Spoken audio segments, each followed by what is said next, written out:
16ನೇ ಹಣಕಾಸಿನ ಆಯೋಗದಲ್ಲಿ. ಈಗ ಎಷ್ಟು ಮಾಡಿದ್ದಾರೆ ಅಂತಂದ್ರೆ 4.131 ಕೊಟ್ಟಿದ್ದಾರೆ. ಅದರಿಂದ ಎಷ್ಟು ನಷ್ಟ ಆಗುತ್ತೆ ನಮಗೆ ಅಂತಂದ್ರೆ 13% 15ನೇ ಹಣಕಾಸಿಗೆ ಹೋಲಿಕೆ ಮಾಡಿದ್ರೆ 16ನೇ ಹಣಕಾಸಿನಲ್ಲಿ 13% ಜಾಸ್ತಿ ಆಗಿದೆ. 23% ನಷ್ಟ ಆಯಿತು, 13% ಆಯಿತು. ಅದರಿಂದ ಸ್ವಲ್ಪ ಸಮಾಧಾನ ಆಗಿದೆ. ಆದರೆ ನಾವು ಕೇಳಿದಷ್ಟು ಬಂದಿಲ್ಲ. ನಾವು ಕನಿಷ್ಠ 4.7 ಕೊಡಬೇಕು ಅಂತ ಹೇಳಿದ್ದು, ಅವ್ರು ಕೊಟ್ಟಿರೋದು 4.131. ಅಂದ್ರೆ ನಮ್ಮ ಪ್ರತಿಭಟನೆ ಇದ್ದೇ ಇರಬೇಕಲ್ಲ, ನಮ್ಮ ಹೋರಾಟ ಮುಂದುವರಿಲೇಬೇಕಲ್ಲ.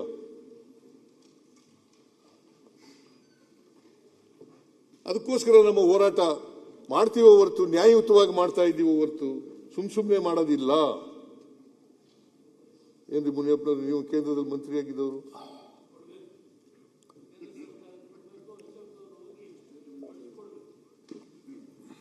ಅದಕ್ಕೆ ಈ ಬಜೆಟ್ ಸೆಷನ್ ಎಲ್ಲ ಆದ್ಮೇಲೆ ಒಂದ್ಸಾರಿ ಹೋಗೋಣ ಎಲ್ಲ ಒಟ್ಟಿಗೆ, ನಾನು ನೀವು ಎಲ್ಲ JDSನವರು ನಾವೆಲ್ಲ ಒಟ್ಟಿಗೆ ಹೋಗೋಣ.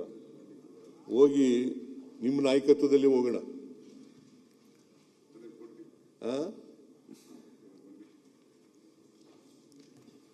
ಎಲ್ಲ ಕೊಳ್ಳೆ ಹೊಡ್ಕೊಂಡು ಹೋದ್ಮೇಲೆ ಹೋಗ್ತಾರಲ್ಲ, ಹಂಗೆ ಆಗ್ತಾ ಇದೆ ಕತೆ. ನೀವು ಒಂದ್ಸರಿನಾದ್ರೂ, ನಾನು ಅವಾಗೇ ಮಾತಾಡಬಾರ್ದು ಅಂತಿದ್ದೆ, ನೀವು 29% ಇದ್ದಾಗ 40% ಕೊಡಬೇಕು ಅಂತ ಕೇಳಿದ್ರಿ. ಏನು ಬಜೆಟ್ ಅಲ್ಲಿ ನಮ್ದು ಹಣಕಾಸು ಆಯೋಗದ್ದು ತೆರಿಗೆ ಪಾಲು ಕೇಳಿದ್ರಿ. ನಾನು ಅಲ್ಲಿ ಹೇಳಿದ್ದು ಟೀಕೆ ಮಾಡ್ತೀರಾ ಅಂತ. ನಿಮ್ ಟೀಕೆ ಪದ್ಧತಿ ಇದೆಯಲ್ಲ, ನೀವು ರೆಗ್ಯುಲರ್ ಗಿರಾಕಿ. ಇದು ನೀವು ಯಾರನ್ನೂ ಬಿಟ್ಟಿಲ್ಲ. ಕಾಂಗ್ರೆಸ್ ಪಾರ್ಟಿ ಮನಮೋಹನ್ ಸಿಂಗ್ ಅವ್ರಿಗೂ ಇದೇ ಪತ್ರ ಬರೆದಿದ್ದೀರಾ, ದೇವೇಗೌಡರಿಗೂ ಇದೇ ಪತ್ರ ಬರೆದಿದ್ದೀರಾ, ಆಮೇಲೆ ನರಸಿಂಹರಾವ್ಗೂ ಬರೆದಿದ್ದೀರಾ, ಮೋದಿಗೂ ಬರೆದಿದ್ದೀರಾ. ಆದ್ರೆ ಮಾಡಿದವ್ರು ಯಾರು? 40% ಮಾಡಿದವ್ರು ಯಾರು? 42. ಆಮೇಲೆ 41 ಇಳಿಸಿದ್ರು, 42 ಮಾಡಿದವ್ರು ಯಾರು? ಮೋದಿ. ಒಂದು ಥ್ಯಾಂಕ್ಸ್ ಹೇಳಿದ್ರ? 41 ಆಮೇಲೆ ಹೇಳಿದ್ರ? ಅವ್ರು ತಾನೇ ಮಾಡಿದ್ದು. ನೀವು ಕೇಳಿದ್ದೆ ಅವಾಗ ಹಿಂದೆ 99 ಮಾಡಿದ್ದದು. 96ರಲ್ಲಿ ನೀವು ಕೇಳಿದ್ದು, 96ರಲ್ಲಿ ಕೇಳಿದ್ದು. ಆ ಕೂಗನ್ನ ಕೇಳಿದವ್ರು ಯಾರು? ನರೇಂದ್ರ ಮೋದಿ ಅವರು. ಒಂದು ಸಿಂಪಲ್ ಥ್ಯಾಂಕ್ಸ್ ಹೇಳಲಿಲ್ಲ ನೀವು. ಮತ್ತೆ ಹೋಗೋಣ ನಿಮ್ಮ ನೇತೃತ್ವದಲ್ಲಿ ಹೋಗೋಣ ಅಂತ ಹೇಳಿದ್ರೆ, ಥ್ಯಾಂಕ್ಸ್ ಹೇಳಕ್ ಹೋಗೋದಾದ್ರೆ ನಾನು ಬರ್ತೀನಿ. ನಾನು ಥ್ಯಾಂಕ್ಸ್ ಹೇಳಕ್ ಹೋದಾದ್ರೆ ಬರ್ತೀನಿ. ಬೇಡಿಕೆನೂ ಕೇಳಬೇಕು ಸರ್, ನಮ್ಮ ಪ್ರಜಾಪ್ರಭುತ್ವ ಅದನ್ನು ಹೇಳ್ಬೇಕು. ಈಗ ಟೀಕೆ ಮಾಡೋದು ಒಂದೇ ಅಲ್ಲ. ಈಗ ನೀವು ಬೇಕಾದಷ್ಟು ಬಿಲ್ಗಳು ತರ್ತಾರೆ ಅಧ್ಯಕ್ಷರೇ, ನೀವೇ ನೋಡಿದಿರ. ನಾವೆಲ್ಲ ಸ್ವಾಗತ ಮಾಡಿದ್ರಿ ಬೇಕಾದಷ್ಟು ಬಿಲ್ಗಳನ್ನ. ಎಜುಕೇಶನ್ ತಂದಾಗ ಸ್ವಾಗತ ಮಾಡಿದಿರಿ, ತಪ್ಪು ಮಾಡಿದಾಗ ತಪ್ಪು ಅಂತ ಹೇಳ್ತೀರಿ. ಇವ್ರು ಸಿದ್ದರಾಮಯ್ಯನವ್ರದ್ದಲ್ಲ, ಯಾವ ಪ್ರೈಮ್ ಮಿನಿಸ್ಟರ್ ಆದ್ರೂ ಹೊಡೆಯೋದು ಒಂದೇ ಗುಂಡು. ಸರಿ ಇಲ್ಲ. ದೇವೇಗೌಡರು ಅವ್ರದೇ ಪಾರ್ಟಿ, ದೇವೇಗೌಡರಿಗೆ ಹೇಳಿದ್ರು ನೀವು ಸರಿ ಇಲ್ಲ, ನೀವು ಅನುದಾನ ತಾರತಮ್ಯ ಕರ್ನಾಟಕಕ್ಕೆ ಅಂತ ಹೇಳಿದ್ರು. ಅದರಿಂದ ಅಟ್ಲೀಸ್ಟ್ ಮೋದಿ ಅವ್ರು ಮಾಡಿದ್ರಲ್ಲ, ಅದಕ್ಕೆ ಒಂದು ಥ್ಯಾಂಕ್ಸ್ ಆದ್ರೂ ಹೇಳ್ಬೇಕು. ಮತ್ತೆ ಕೇಂದ್ರ ಸರ್ಕಾರದ ಹೇಳಿದಿರ, ಅದ್ರ ಬಗ್ಗೆ ನಾನು ಮಾತಾಡ್ತೀನಿ. ನೀವು ಮಾತಾಡಿದ್ಮೇಲೆ ನಾನು ಹೇಳ್ತೀನಿ. ಅದ್ರ ಸರ್ ಒಂದೇ ನಿಮಿಷ, ಇಲ್ಲಿ ಮುಗಿಸ್ಬೇಕು, ಟೈಮ್ ಆಗ್ಬಿಟ್ಟದೆ. ಟೈಮ್ ನೋಡು, ಈಗಾಗಲೇ 1:15 ಆಯ್ತಾ ಬಂತು. ಅದಕ್ಕೆ ನಾನು ಇನ್ನ 2-3 ಗಂಟೆ ಮಾತಾಡೋದು. ಇವ್ರು 3-4 ಗಂಟೆ ಮಾತಾಡಿ, ಇವ್ರು ಹೇಳಿದಾಗೆಲ್ಲ ಮುಗಿಸಿ ಅಂತ 3-4 ಗಂಟೆ ಮಾತಾಡಿದ್ದಾರೆ. ಊಟದ ಟೈಮ್ ಐತೆ, ಬಿಟ್ಬಿಡಿ. ಇಲ್ಲಾಂದ್ರೆ ಅವ್ರು ತಿರುಗಿ ಬಾವಿಗೆ ಕರ್ಕೊಂಡೋಗಿ ನೀರು ಕುಡಿಸ್ತಾರೆ ಎಲ್ಲರಿಗೂ. ಅದಕ್ಕೆ ಹುಷಾರಾಗಿರ್ರಿ. ಅದಕ್ಕೆ ಈಗ ವಿರೋಧ ಪಕ್ಷದ ನಾಯಕರು 3 ಗಂಟೆ 6 ನಿಮಿಷ ಮಾತಾಡಿದ್ರೆ ನಾವು ಉತ್ತರ ಕೊಡ್ಬೇಕಲ್ಲ. ಅದು ಬೇರೆ. ಅದು ಬಜೆಟ್ ಓದಿರೋದು, ಬಜೆಟ್ ಓದಿದ್ದು ಇಸ್ ಕಾಲ್ಡ್ ಬಜೆಟ್ ಸ್ಪೀಚ್.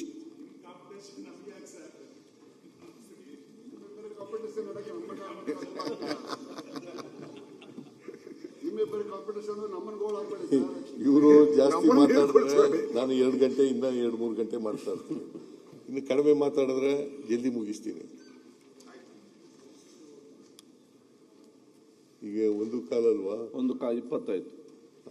ನೋಡೋಣ, ಮಧ್ಯಾಹ್ನ ಮೇಲೂ ಕೂಡ ಅವಕಾಶ ಕೊಡ್ತೀರಲ್ಲ? ಕೊಡುವ. ನೀನ್ ಹೇಳ್ಬಿಟ್ರೆ ಅಧ್ಯಕ್ಷರು ಹೇಳೋದು, ಅವರು ಸ್ಪೀಕರ್ ಹೇಳ್ಬೇಕಪ್ಪ. ನೀನ್ ಹೇಳಿದ್ರೆ ಏನು ಅದಕ್ಕೆ ಏನು ಅರ್ಥ ಇರೋದಿಲ್ಲ. ಸ್ಪೀಕರ್ ಹೇಳೋದು, ಸ್ಪೀಕರ್ ನನ್ ಟೈಮ್. ನನ್ಗೆ ಅವ್ರದೇ ಡೌಟ್ ಆಗ್ಬಿಟ್ಟೈತೆ. ಈಗ ಫೋಟೋ ತೆಗಿಸ್ಬಿಟ್ರಲ್ಲ, ಅವ್ರದೇ ಡೌಟ್ ಆಗ್ಬಿಟ್ಟೈತೆ. ಯಾವಾಗ ಹೋಗ್ತಾರೋ ಅಂದ್ಬಿಟ್ಟು ಡೌಟ್ ಆಗ್ಬಿಟ್ಟೈತೆ. ಫೋಟೋ ಎಲ್ಲ 5 ವರ್ಷಕ್ಕೊಂದ್ಸರಿ ಮಾಡೋದು. ಅವಧಿ ಮುಗೀತು ಅಂತ ಹೇಳ್ಬಿಟ್ಟು ಬಜೆಟ್ ಬಗ್ಗೆ ಮಾತಾಡಿ. ರೆಡಿ ಮಾಡ್ಬಿಟ್ಟವ್ರು. ಅವರು ಒಂದು ಫೋಟೋ ಹಾಲಲ್ಲಿ ಹಾಕಕ್ಕೆಲ್ಲ ರೆಡಿ ಮಾಡಿದ್ದಾರೆ. ಹೊಸ ಬಾಗಿಲು, ಹೊಸ ಕಿಟಕಿ ಎಲ್ಲ ಮಾಡಿಸ್ತಾ ಇದ್ದಾರೆ. ಯಾವಾಗ ಹೋಗ್ತಾರೆ ಅದಾನ ಹೇಳ್ಬಿಡಿ, ಎಲ್ಲಾನು ಹೋಗ್ಲಿ. ಆಯ್ತು ಅವ್ರೇನು ಹೋಗಲ್ಲ. ಅವರು 28ಕ್ಕೂ ಗೆಲ್ತಾರೆ, 28ಕ್ಕೂ ಗೆದ್ದೇ ಗೆಲ್ತಾರೆ. ಅವ್ರು ಇಲ್ಲಿವರೆಗೆ ನಿಂತ್ಕೊತಾರೆ, ಅಲ್ಲಿವರೆಗೂ ಗೆದ್ದೇ ಗೆಲ್ತಾರೆ. ಹೈಕಮಾಂಡ್ ಎಲ್ಲಿವರೆಗೆ ತೀರ್ಮಾನ ಮಾಡ್ತಾರೆ ಅಲ್ಲಿವರೆಗೆ ಇರ್ತಾರೆ.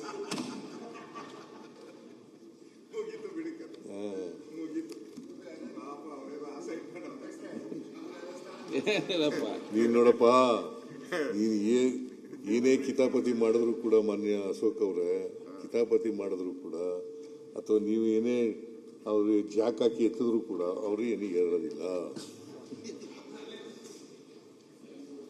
ನಿನ್ನ ಕಿತಾಪತಿಗೆಲ್ಲ ಅವರು ಯಾವತ್ತೂ ಕೂಡ ಮನ್ನಣೆ ಕೊಡಲ್ಲ.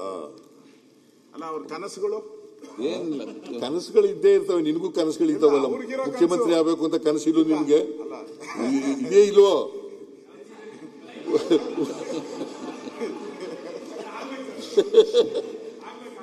ಆಗ್ಲಿ ಪಾಪ, ನನ್ಗೇನ್ ಸಂತೋಷ ಪಡೋನು ನಾನು. ನೀನ್ ಮುಖ್ಯಮಂತ್ರಿ ಆದ್ರೂ ಸಂತೋಷ ಪಡೋನು ನಾನು. ಅಲ್ಲ ಸರ್, ಅರವಿಂದ ಬೆಲ್ಲದ ಮುಖ್ಯಮಂತ್ರಿ ಆದ್ರೂ ಕೂಡ ಸಂತೋಷ ಪಡೋನು.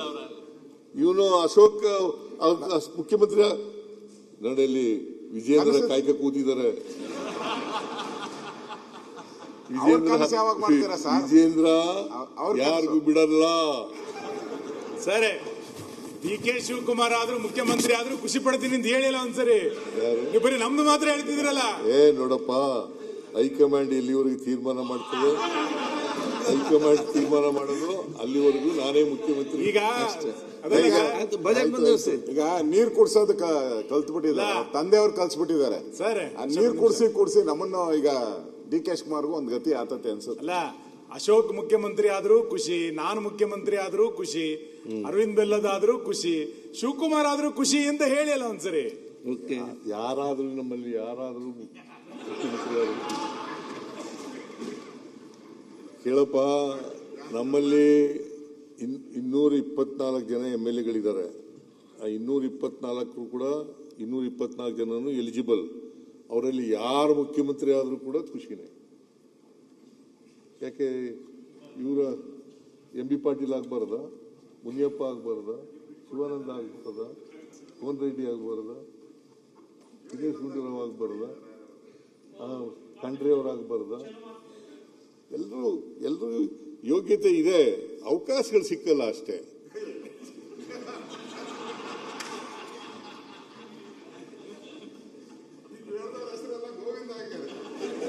ಗೋವಿಂದ ಅವಕಾಶ ಬಂದ್ರೆ ಎಲ್ರಿಗೂ ಹೆಸರಲ್ಲ ಗೋವಿಂದ,